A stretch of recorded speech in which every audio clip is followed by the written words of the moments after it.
नमस्ते नमस्कार प्रणाम। हम यंत्रा सिंह सिंह तो ये चैनल की सब लाइक कमेंट और लाल बटन दबा के सब्सक्राइब जरूर करिए।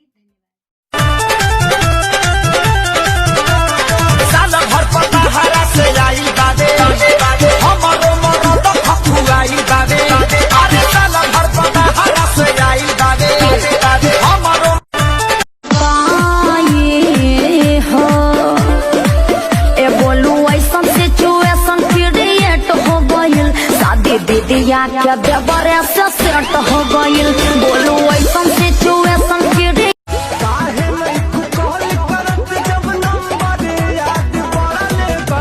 तो सुनो ना फोनवे करो नए या भतार बड़ी मार काहे होठिया रसीले है तुमको ना छूने दूंगी, बॉयफ्रेंड तुम्हें बना के झूठे टेंशन में ना लूंगी।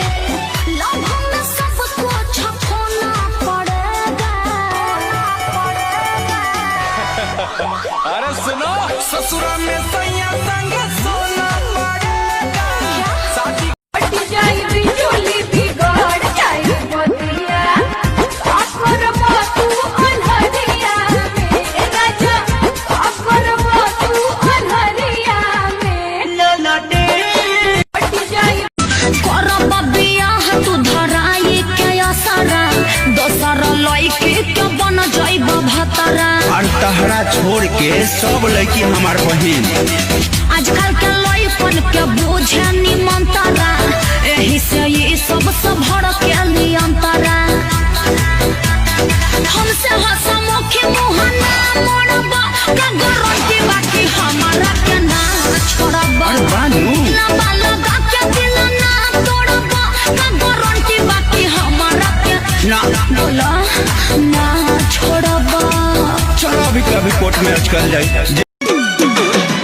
सासु ननदिया से सुनी रोजे बोली, हफ्ते हफ्ते कीन के ले आवे लाई चोली, जवन जवन साड़ी राजा सोनवा कैसी कोरिया दिल्ली शहर से लाई हो कि तोहर से कहली तोहर में हरिया बतिया जन तू भुलाई हो।